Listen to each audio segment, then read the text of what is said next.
Have you ever had the experience where you just find somebody online and start to look at their story and you're like, this is crazy, but their story sounds just like my story? Well, as I have been cherry picking experts to have on the podcast, I ran into just this phenomenon. Susan Gold's story is so reminiscent of the things I've shared on the podcast with you, my listeners, about my own life, that it was almost uncanny. And the book she wrote, very much in line with things that I'm putting into the book that I'm writing right now. So I just knew from the get-go that I had to have her on the podcast, because the very things that I'm telling you to do to step into your own self-empowerment at this stage in your life and just choose what you want, creating a life that you love instead of living a life that you think you should be loving, that you were told, that you were taught and programmed is the best life for you, and just feel like it's coming up short at this point in your midlife. I want you to hear Susan's version of why you should do this and what you need to do in order to get there. So keep listening.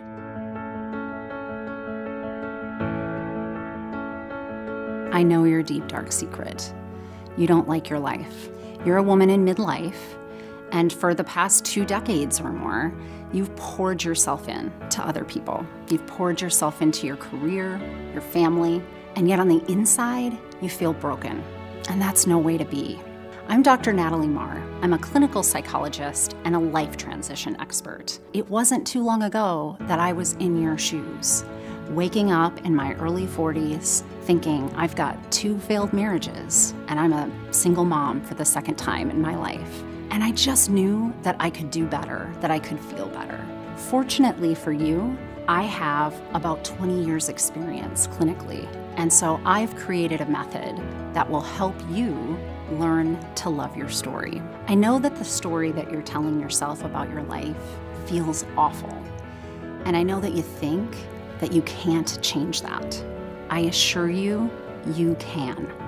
And when we work together, I'm gonna help you to craft a different story, a story that you love, a story that makes you want to get up every single day. Let's work together to help you love your story.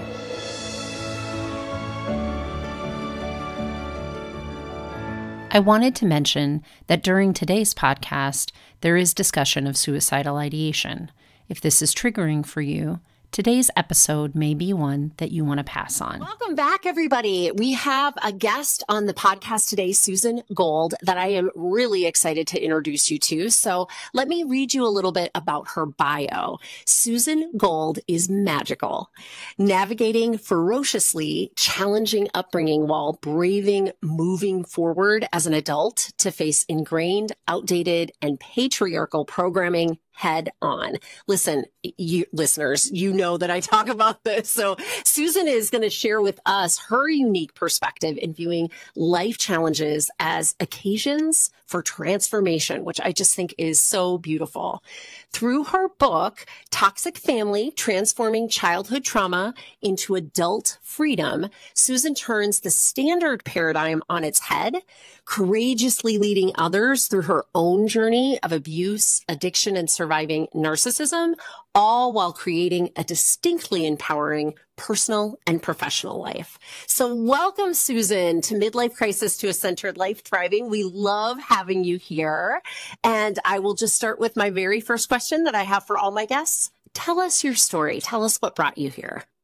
Dr. Natalie, I'm so thrilled to be here with you and with your listeners. In preparation, listened to you speak about where you came from, and I identify. We have a lot of similarity in our stories. I think so. We could have probably exchanged places growing up, but exactly. I was also the middle of 5 children in a very small town in Pennsylvania with 2 geniuses at the helm, but they were an alcoholic astrophysicist, and my mother self-soothed with food. And back then they prescribed diet pills, which I realized in my 20s. straight speed. Yeah. Straight up. Yep. That's what it was. Uh-huh. Yeah. Oh, It wasn't wow. a hotbed of mental health, and I couldn't wait to escape. And I did. The Yeah. morning after I graduated from high school, I was Yeah. 17. Wow. And I, like you, really worried about my two youngest brothers that I left behind. I had that guilt complex, but I was Yeah. determined to make it. And I was envisioning my escape. I would go in the basement on my beanbag chair on my belly and watch Barbara Walters, Oh, who wow. was an incredible interviewer at the time and Yes, journalist.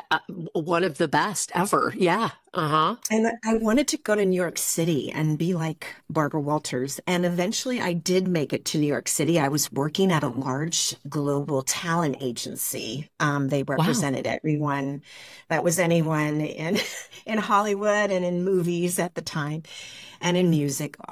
It was a very fascinating place to be, but I couldn't make enough money to pay my bill. So I took up a side hustle training people, exercise training. Okay. And Barbara Walters became one of my clients. What? Oh my gosh, that's so exciting. Wow. And I rang her doorbell, Dr. Natalie, one morning at 7 a.m. And she took one look at me and she said, "Susan, get in here. What is going on with you?" And she got it out of me within moments. I had been sexually harassed in the workplace the day before by my boss. I had porous boundaries. It was very difficult for me to say no. Inappropriate behavior seemed normal. It seemed like things were my fault. I took an overdeveloped sense of responsibility. Yeah. And this horrified me and kicked up so much post-traumatic stress. Oh, I imagine. Mm-hmm. And she said, Barbara said, "I'm coming to work with you this morning and we're going to confront this man together." Oh my goodness. Who gets to bring Barbara Walters to work? That is fantastic. Oh my gosh. Amazing. So I said, thank you so much, Barbara. I think I got it covered. And I went to work and I did confront my boss and he promptly fired me. And he said, "Do you have everything you need?" And I said, "Yeah." And he said, "Great, you're fired." And I went to the New York Health and Racket Club to train out my woes and realized I forgot a couple of things. Went back. He had already changed the locks on the doors. I was probably not even 90 days sober. Alcoholism runs in my family line. And the same red flags came up for me in my early 20s. So, and luckily I got clean and I had just extricated myself from a ridiculously abusive relationship where the gentleman held the purse strings, I'm embarrassed to say. And Barbara said, "Come work for my fiance, Merv. He's heading up a film distribution company and he could really use you." And I was like, "Barbara, thanks again so much, but I just can't be another assistant after what I've just experienced." So I decided to launch my own talent brokerage firm, matching celebrities to brands. Wow. And Donnie Deutsch, who now is an entrepreneur and host and iconic television host, was running his dad's ad agency at the time. My goodness. And he wanted Andy Warhol to endorse his Pontiac client. And somehow we were put together and he said, "Do you think you could get Andy?" And I'm like, "I don't know, I'll try." Yeah. So I rang the factory. Of course, nobody picked up the phone. So I took the subway down there, knocked on the door, and Andy's business manager, Fred, answered. And I explained why I was there. And he said, "Come back tomorrow and I'll let you talk to Andy." And I'm like, okay. So I showed up the next day, sweating bullets. I'm sure. I'm very sure. In the foyer, and the double doors opened, and Andy's business manager, Fred, said, "Well, Andy will see now." And it was completely dark in that room. I was terrified to go in. I didn't know what was going to happen. Wow. But in I went, and there he was, this master modern artist with his platinum hair going 17 different directions and 3 pugs running around the studio and scribbling away with his colored pencils. And so I just went into my spiel of why he should do this commercial, what it was, what would happen. He didn't listen to any of it. He was really into those dogs. And as a kid, I could intuit other people's emotional state very clearly as a super empath. I was quite telepathic, and I could sense his isolation, his desire to connect, to be recognized, to be noticed, and to be a part of, even though he was so isolated. Yeah. And finally, he looked at me, Dr. Natalie, in the eyes, and he said, now, really, why should I do this? I didn't know, but out it came. You can have the pugs in the shot with you. There you go. And Unbelievable. Yeah. Smart move. That launched me into a really amazing career, matching celebrities to brands. And then that led me into producing for television and then film, and then on to LA, which I thought was a great career move. But really, it was, to me, the greatest guru as a teacher I would ever have. And that was the man who would become my ex-husband. Ah, okay. The greatest teacher. There's a story there for sure. Are you on my mailing list yet? Because if you're not, you really should be. You want to join at learntoloveyourstory.com. If you scroll down, I'm giving away a freebie for you. Honestly, you know what it is? A free course. I sell online courses, but this is a course just for you. And it's about freeing yourself, letting go of what others' expectations and ideas are for you. You know, that nagging self-doubt in your head, it's usually fueled by your consideration of what others think of you over your consideration of what you think of you. And so I teach you in my video all about what is underlying that kind of self-doubt and how to get out of that conundrum. And I give you a workbook that goes with it that helps you to build the skill sets that you're going to need for that. So please make sure you're on my mailing list, because at the least, you're going to get a free gift. And at the most, you're going to hear about all the things that we're doing on Midlife Crisis to a Centered Life Thriving and learntoloveyourstory.com. And you don't want to be missing out on any of the new things that'll be coming your way. Your book. So what prompted you to write the book? Or is that part of the story with the ex-husband? Do you want to talk about that first? No, I'd love to engage in conversation with you. I love that you ask the questions, because you ask great questions. Thank you. And listen. So the book, I was encouraged to write a book in 2007. An Irish seer said, you have a book to write. And I proudly put that under the closest carpet. I didn't want to go through writing. You were like, I'm writing one right now, so I understand the compulsion to want to put that really far deep under something that you don't have to look at it all the time. Yes, indeed. And then in 2020, in the COVID lockdown, I had 2 back-to-back intuitives tell me, you have a book to write. And the third one said, you have 3 books to write. And I thought, oh my goodness. Before this turns into some kind of freaking library, I don't even know. I have to stop asking that question or hearing from intuitives and just start writing. That's what needs to happen. Yeah. Well, wow. I mean, that's pretty amazing. And why this book first for you? Yeah, I didn't really understand that this was my mission, that this was my purpose. I was living a pretty glittery life from the outside in. And it was encouraged. I'd been told, you've lived through a lot and people need to hear your story. You're going to be an inspiration. Your resilience is going to help other people. Mm-hmm. And I thought, really? So I was like a dutiful producer. I don't know what your process is, and I'd love to hear about it. But mine was sit at the computer for 15 minutes a day, whether I have something to write or not. It's a good method. Mm-hmm.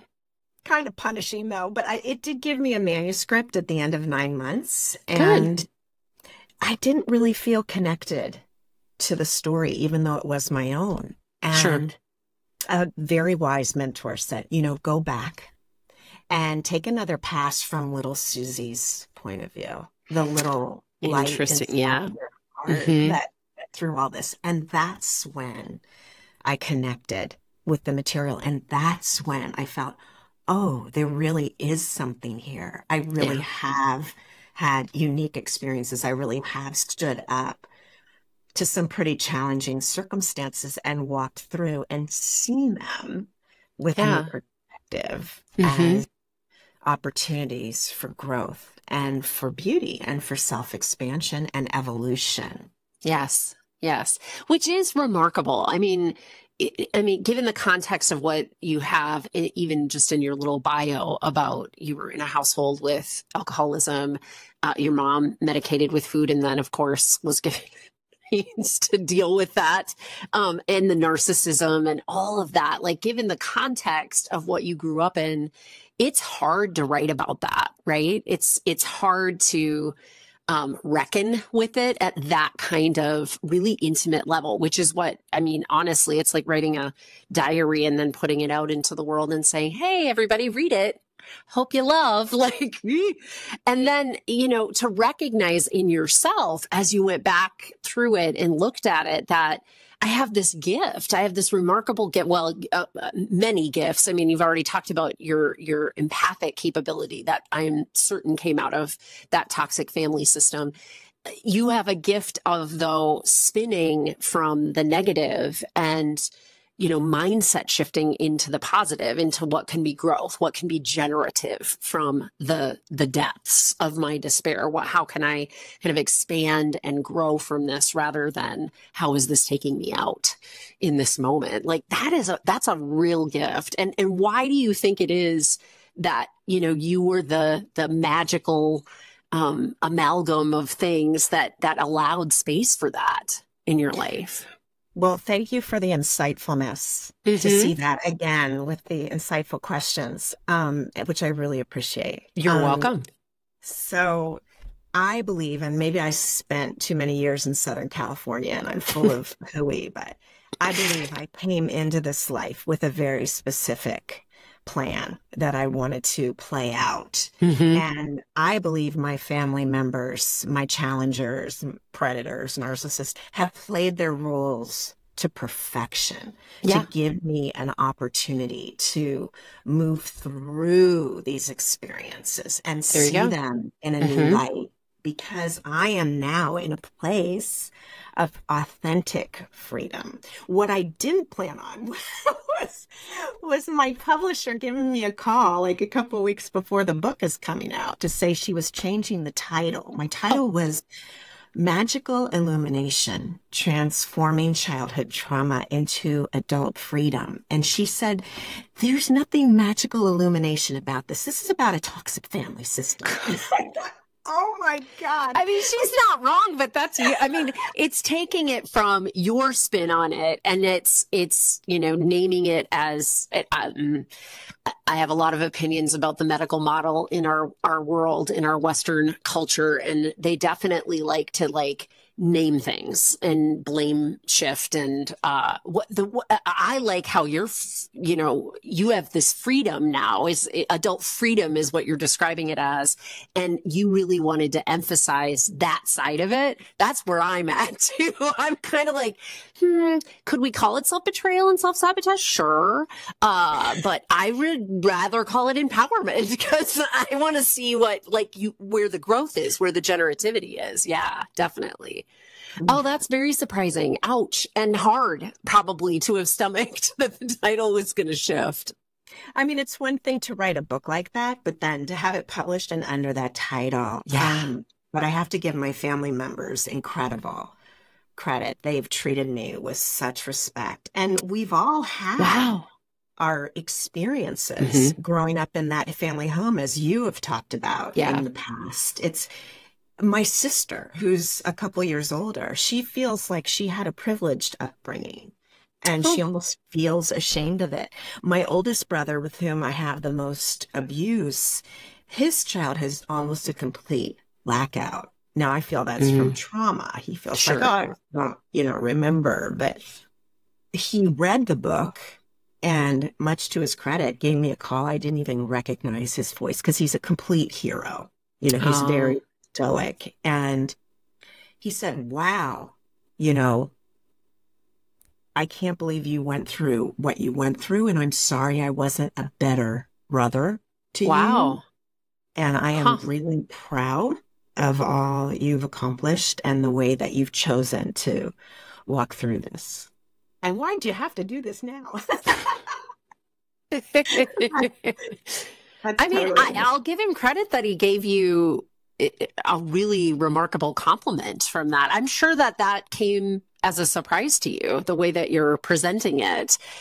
Was it interesting to hear from your siblings, like their perspectives, maybe not just on that you wrote the book, but then on the family system itself? It kind of came out of that? Yeah, I mean, it's really hard when you come from a dysfunctional system. One of the rules is don't talk, and it's complete denial. So this is really ripping that off. But I had to understand I could not write this book and share this experience by committee. This had to be my own experience from my heart, authentically. Yeah. So that helped. So a lot of my listeners are, women in midlife that are starting to reckon with the fact that they don't love their lives. They might even hate them.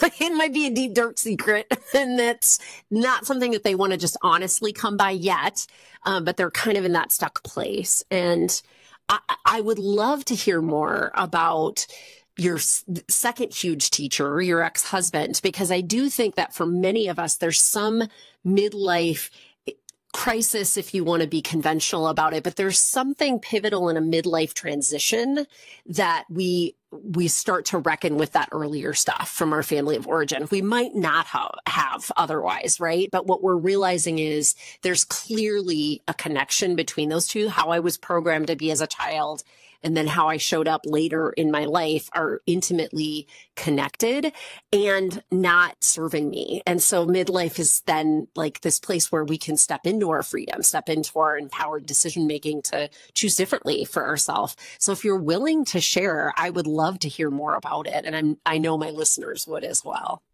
Yeah. And I want to compliment your listeners to being open to exploring this, because it takes a lot of courage, and I applaud each of you. So my husband, my greatest guru, my teacher, was almost a carbon copy of my father. I thought I finally met my match, my ideal individual, and I was growing even more tired in this relationship. I couldn't speak up. I lost my voice. I was taking care of a Peter Pan. And that's what I had done with my father. I mean, one day I came home from school, my mother's throwing his clothes and his belongings out the second story window, and I'm picking them up and putting them back in the house. So I was doing the same in my marriage. And we had a son. We were blessed to have a son. But once I had the son, I was taking care of two children.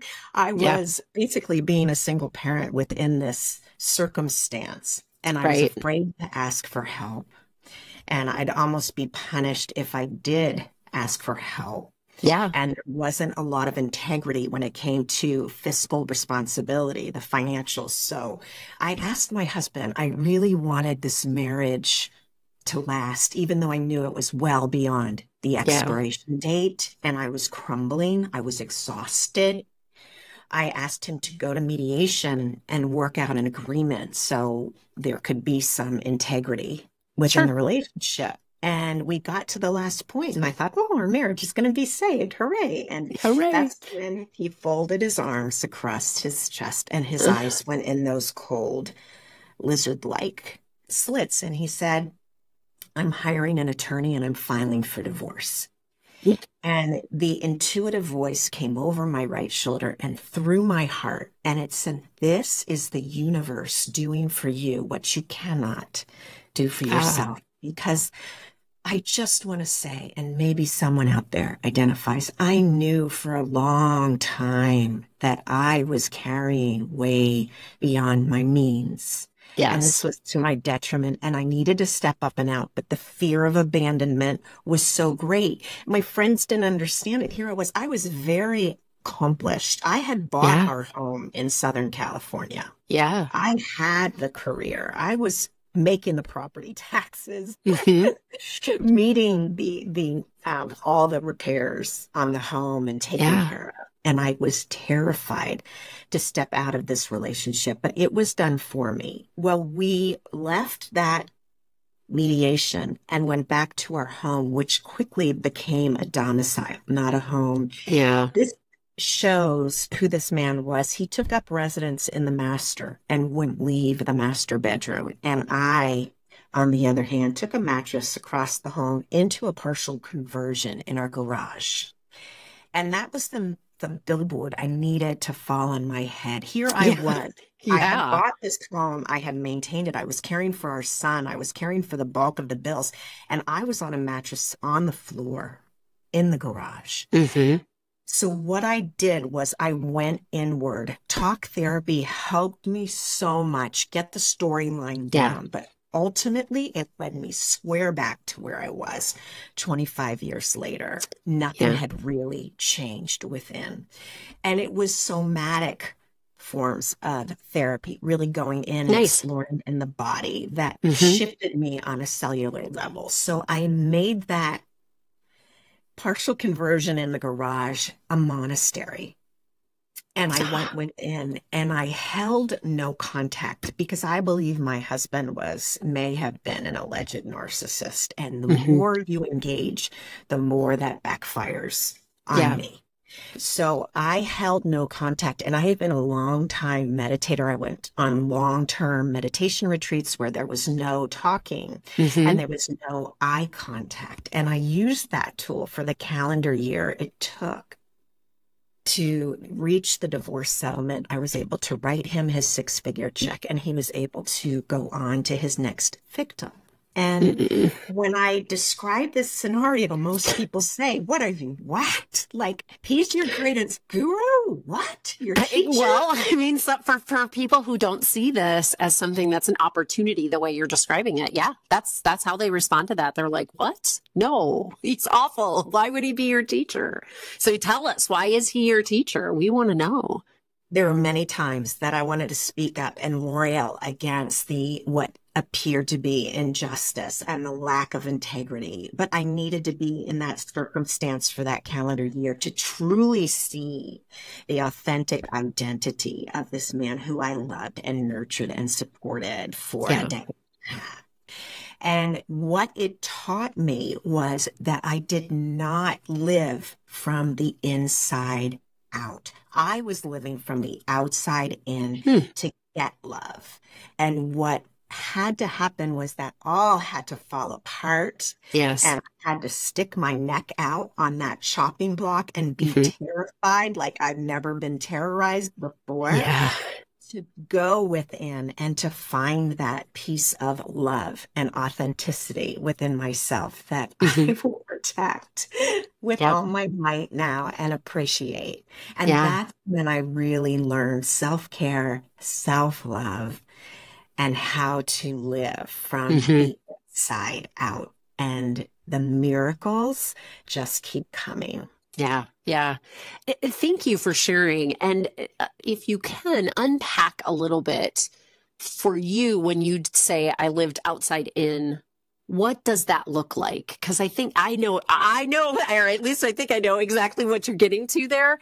And I'm not so sure that all of my listeners do. And maybe the way that you say it might be something that they need to hear. Sure, Dr. Natalie. And again, thank you for asking. Yeah. So it took me a little bit of time to realize that's what I was doing. But I always went after the best job, and I had to be in the entertainment industry, and I had to be a producer. And then I had to be an athlete. I started marathoning, and then I started triathloning. And then when I couldn't do that anymore, I became a nationally ranked swimmer within 4 years. Wow. I was always achieving from the outside in. And had to present a certain way to be okay. I had to have that man since second grade and Billy Frisk. To be okay. That's the outside in. And it's a very difficult, taxing way to live ultimately. And it's the way we're programmed. Our educational system teaches us. Our religious system teaches us. Even our healthcare system teaches us.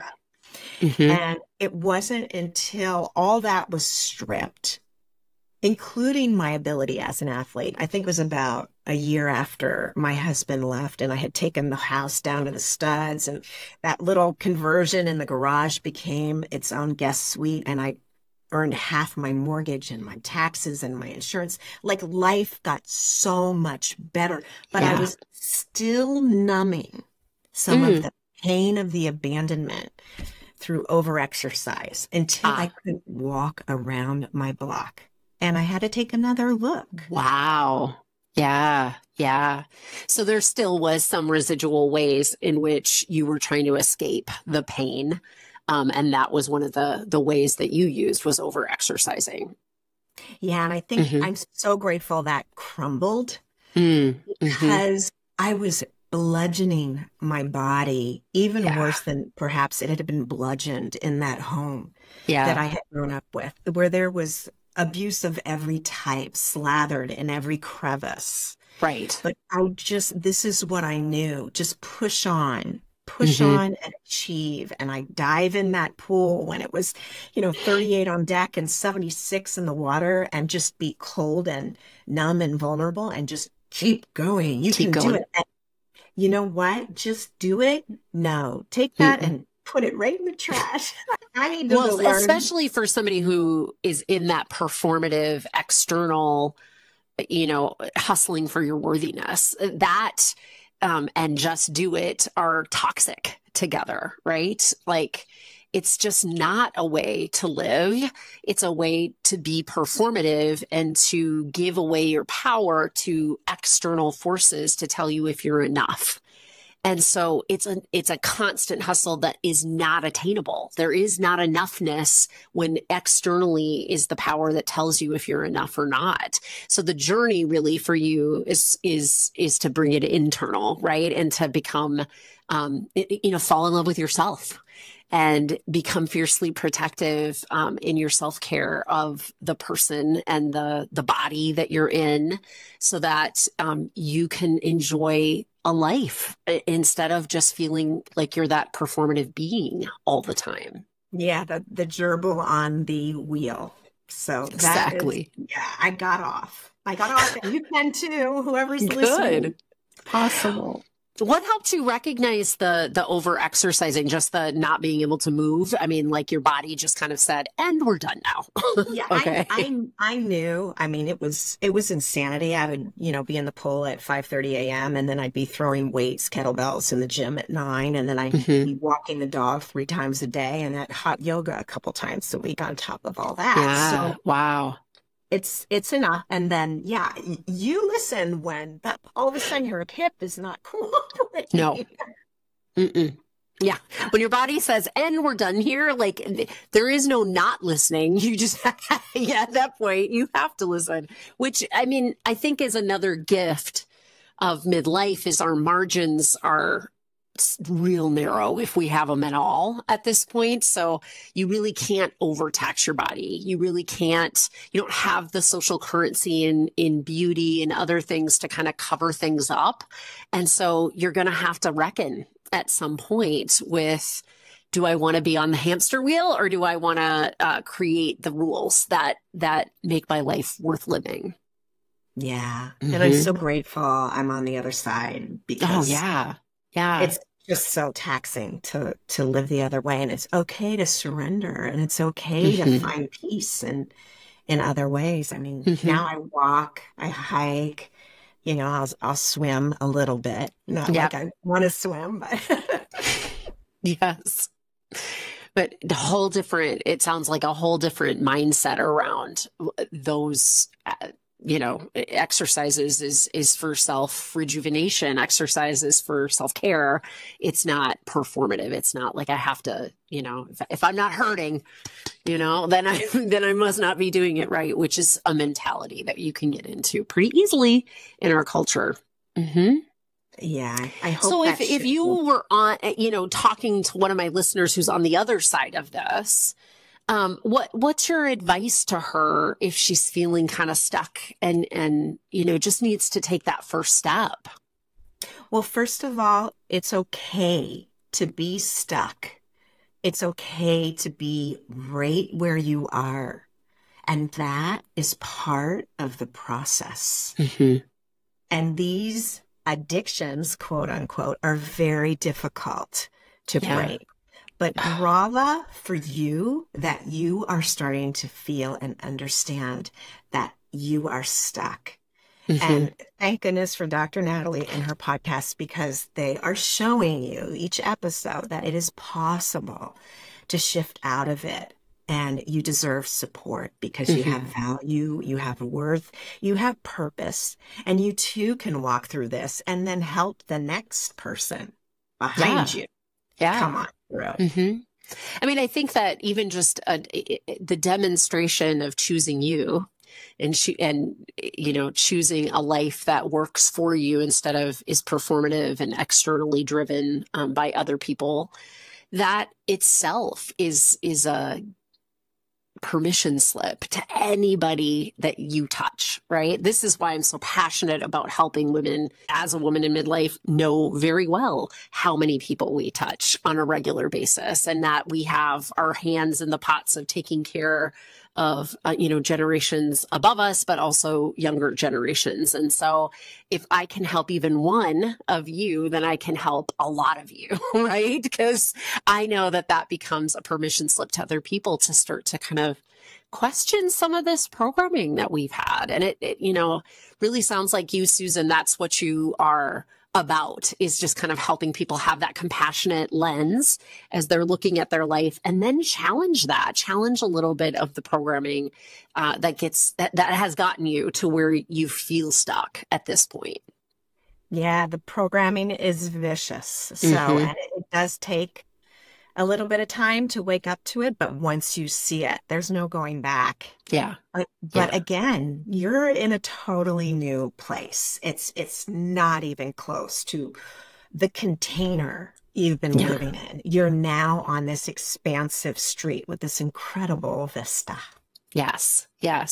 And I really appreciate that you shared with us the other insight that you had after healing about your exercise, because I think it's important for us all to also admit, like, this is an ongoing process. This is a rinse repeat cycle.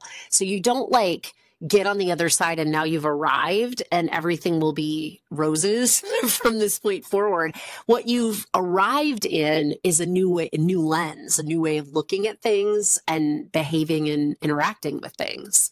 So give yourself permission to keep curious about what isn't serving you, which could be something, hidden in plain sight, like exercise that you thought was self-care, right? Like you didn't realize you were doing something that was participating in suffering for you.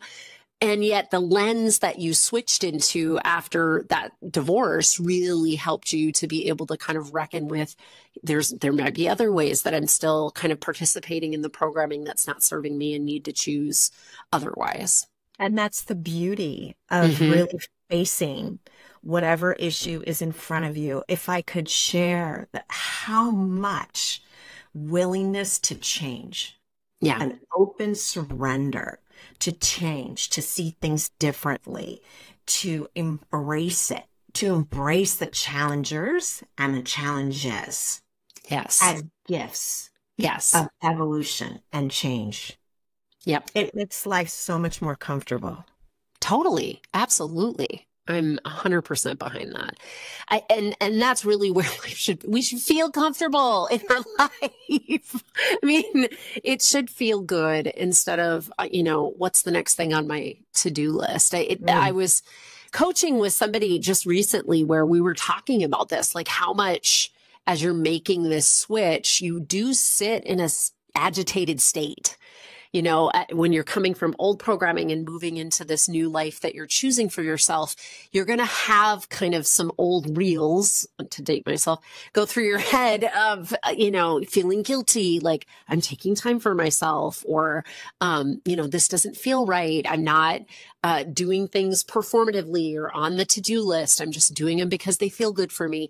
So it's okay to be in that change space where there's discomfort there. Discomfort can be our teacher there as well. Like it's just kind of a reminder that we're on the growth edge, that, the old way is kind of knocking at the door going, really? We're not doing it the way that we have done it. And you're having to kind of intentionally get fixed on, nope, I'm going to do it this new way here.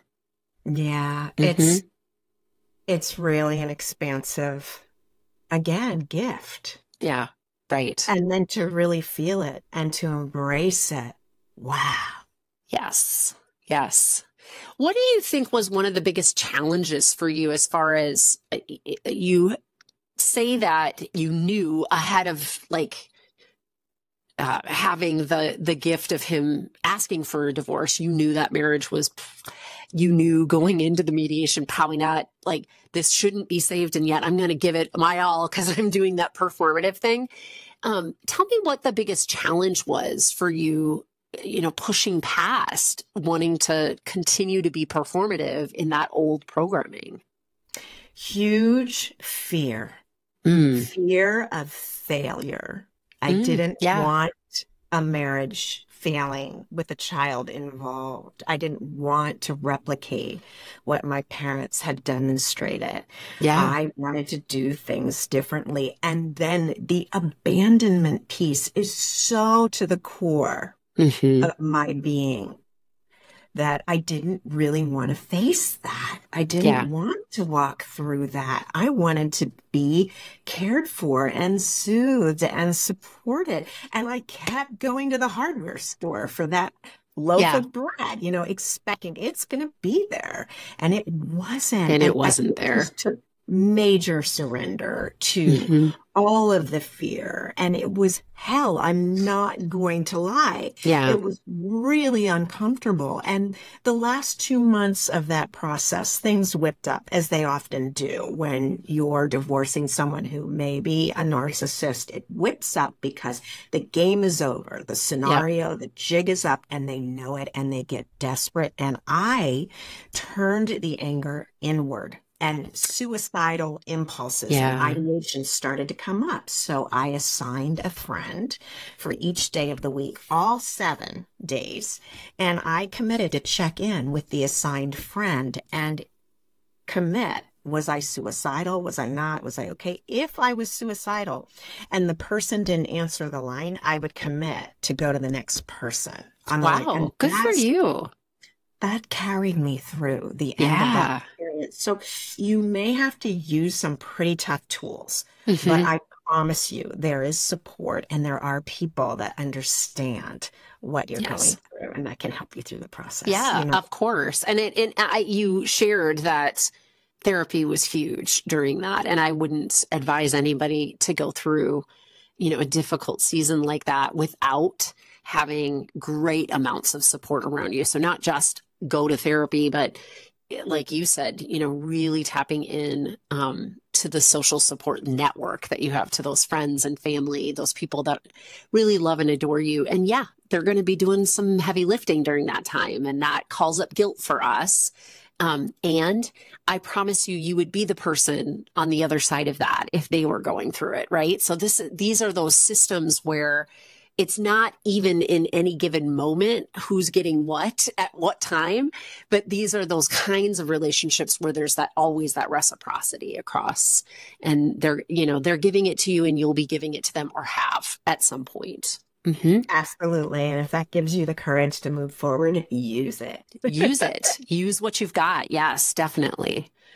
Well, my goodness, this has been so lovely. I really enjoyed getting to know you a little bit better, Susan. And you're right. As my listeners know, this is not unfamiliar territory. This is definitely very similar to the stories that I've talked about on the podcast from my own upbringing. It's so ironic that you're the middle of 5 kids, which is its own little microcosm within the bigger toxic family system.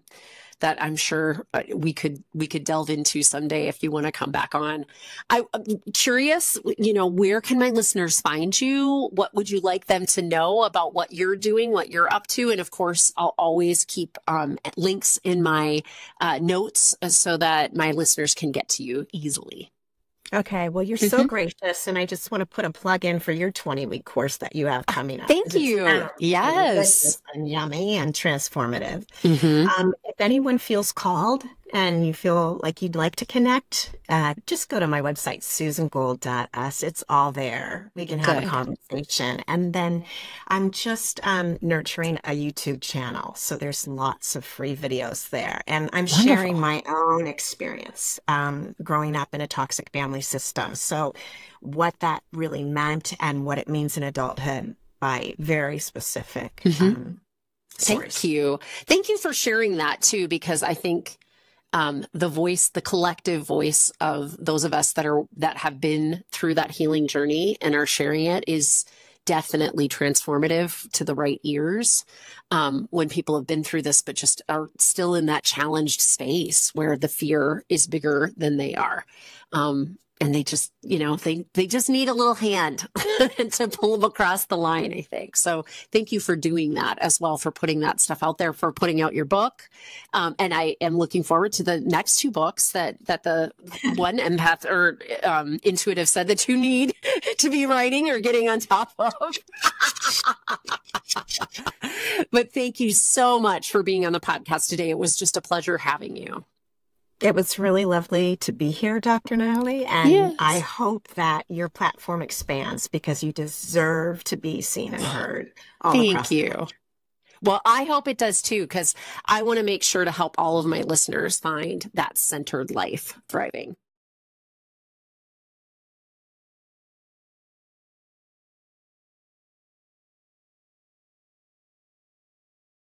Because I am a licensed clinical psychologist in the state of Minnesota, I have to make sure at the end of each of these episodes that I give you the disclaimer that none of the material that I talk about in these podcasts is meant to replace any kind of therapy or formal medical or mental health treatment. And in fact, anything that I offer on my website, my coaching programs, any kind of psychoeducational materials that I release are not a replacement for that level of care. So just take that into account when you listen. This is information for you, and hopefully you find it of value, both as an educational tool and for your entertainment. And I also want to mention that if anyone you know is in a mental health crisis, needs additional help, I always include these 2 crisis resources. They're available to anybody. Pick up the phone and dial 988 for the National Suicide Prevention Lifeline.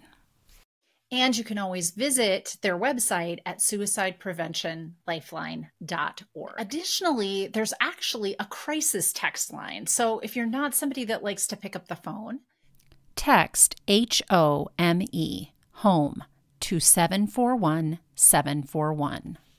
to the crisis text line. And you can find them online at crisistextline.org. Thank you for listening to my podcast. And I hope that you like and follow me wherever you get your podcasts, and maybe consider leaving me a review. It always helps me to keep this podcast relevant when I know what you want to hear about.